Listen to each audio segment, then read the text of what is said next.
श्वेता सिंह, आप देख रहे हैं आज तक। हमारे साथ इस समय बागेश्वर बाबा के नाम से मशहूर पंडित धीरेन्द्र कृष्ण शास्त्री हमारे साथ मौजूद हैं। बहुत बहुत स्वागत है आपका। हमेशा तो चर्चा में आप रहते हैं, लेकिन कुछ दिनों से ऐसा मुझे लग रहा है जैसे थोड़ा लो प्रोफाइल आप हो गए। कुछ बातें तो आई, लेकिन थोड़ा सा आप कथा पर फोकस आपका ज्यादा रहा। नहीं, अभी बीच में साधना में भी रहे, मेडिटेशन में भी रहे, और हम एक तैयारी कर रहे थे। कभी कभी शेर अगर 4 कदम पीछे हो जाए तो आप डरा हुआ मत समझिए, लंबी छलांग मारने के लिए वो पीछे भी जाता है। तो ये जो लंबी छलांग है वो यात्रा के रूप में देखेंगे हम पद यात्रा करने वाले हैं भारत को एक करने के लिए, जात पात भेदभाव छुआछूत ऊंच नीच अंगड़े और पिछड़े की लड़ाई को मिटाने के लिए। क्योंकि मंदिरों के बाहर ये तो लिखा है कि चप्पल बाहर उतारिए, पर जात पात बाहर उतार करके आइए, ये नहीं लिखा है। हमारी विचारधारा बहुत अलग है। हमें भारत को बचाना है, भारत को जलने से बचाना है, भारत को बांग्लादेश होने से अगर बचाना है, भारत को कोलकाता होने से अगर बचाना है, भारत को अगर मणिपुर होने से बचाना है, भारत को नूह और मेवात जैसी घटना जैसे होने से बचाना है, बहराइच और बरेली जैसी घटना होने से अगर बचाना है, तो भारत की जात पात के ऊपर उठ करके हम सब हिंदू एक हैं, इस पर जोर देना पड़ेगा। नहीं तो वो दिन दूर नहीं जो कश्मीरी पंडितों का हाल हुआ, वो दिन दूर नहीं जो पालघर के संतों का हाल हुआ, वो दिन दूर नहीं जो बंगाल में मकान आपका दुकान आपकी कब्जा उनका, बेटियां तुम्हारी पर बीबी वो बनाते थे बलात् रूप से, और उन छोटी छोटी बच्चियों के साथ जो निर्दयता हुई उसके कारण हमारा खून खौल गया। और हमने प्रण लिया कि आने वाले 500 साल तक के लिए इस भारत में सनातन के ऊपर कोई उंगली ना उठा सके। उसका ये एक ही उपाय है, हम सब जुड़ मिल करके रहेंगे, जात पात से ऊपर उठेंगे। आपको लग रहा है कि भारत में स्थिति इतनी बुरी है? आपको लग रहा है कि ऐसी स्थिति है कि अब आपको बांग्लादेश की तरह बनने से बचाना है? 10 साल बिफोर हम बोल रहे हैं, इसलिए हमारी बातों का बहुत ज्यादा हो सकता है कि मजाक लगे। 10 साल बहुत बड़ा दायरा नहीं होता है। इसलिए अगर ये हम 10 साल बाद बोलते तो प्रासंगिक लगता, लोगों को लगता होगा कि ये बहुत किसी चक्कर में बोल रहा होगा।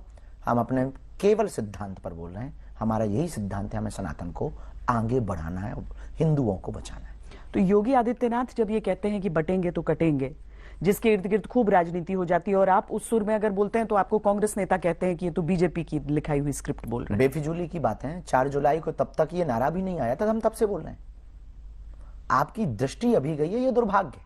ये प्रण हमने 4 जुलाई को लिया था कि जात पात और भेदभाव को जड़ से हमें मिटाना है, हमें भारत भव्य बनाना है। ये 4 जुलाई आज से 3 महीने पहले, ये नारा तो अभी आया है, वही कोई 1-1.5 महीने पहले। अब पता नहीं कि लोग क्यों हमसे जोड़ देते हैं। हमें क्या लेना देना किसी पार्टी से? हमारे तो कांग्रेसी भी फॉलोवर हैं, डिवोटीज हैं, हमारे तो सपा के भी लोग हैं। अभी कुछ दिन पूर्व में तो भैया राजा कुंडा वाले रघुराज प्रताप सिंह भी पहुंचे थे, और उन्होंने कहा कि महाराज जी अद्भुत कार्य कर रहे हैं, और वो भी पदयात्रा में आ रहे हैं। सभी पार्टियों के लोग हमारे हैं। कांग्रेस के कुछ लोगों को ऐसा दिखता होगा, हमारे तो कांग्रेस भी हमारे अपने।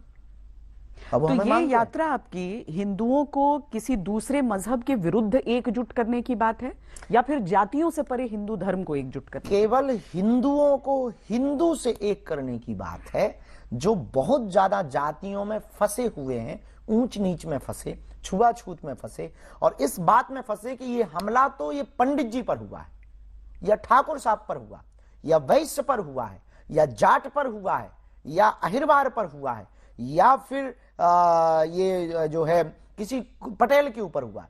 हम ये कहना चाहते कि किसी भी बिरादरी के ऊपर कोई हमला करे तो वो हमला हिंदू पर माना जाए। ऐसा होगा?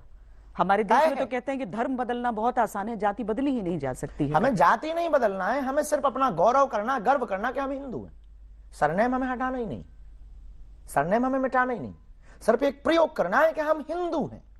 और हमारे खिलाफ हमारे राम के राज्य में, राम के राष्ट्र में राम के होने के सबूत मांगे गए। 500 सालों तक लड़ाई लड़ते रहे हम तुम, और चुप रहे। अपने ही राष्ट्र में कृष्ण के होने के लिए हमें सबूत देने पड़ रहे हैं, और हम चुप हैं। अपने ही राष्ट्र में जिन पूर्वजों ने रामचरितमानस पढ़ पढ़ कर तुम्हारे पूर्वजों ने प्राण निकाले, उसको बीच चौराहे पर जलाया गया, और तुम चुप हो। तुम्हारे ही राष्ट्र में तुम्हारे ही वंश की एक बेटी, तुम्हारी खानदान होगी वो भी किसी की भी बेटी बहन, बेचारी डॉक्टर ही तो थी कोलकाता में, निर्दयता बर्बरता के साथ उसके साथ अत्याचार हुआ, रेप हुआ और मार दिया गया, और इस देश में चू तक नहीं हुआ, और तुम चुप हो। तुम्हारी संसद में जय फिलिस्तीन के नारे लग रहे, खाते भारत का गाते फिलिस्तीन के, और तुम चुप हो। तुम्हारे ही देश में पालघर के संतों को पत्थर मार मार करके निर्दयता के साथ उनका वध कर दिया गया, और तुम चुप हो।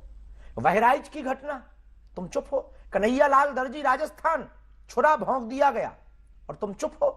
ऐसे कितने कांड बता दें कि तुम चुप हो, वो अपने काम बढ़ाते चले जा रहे, वो अपना हमले बढ़ाते चले जा रहे।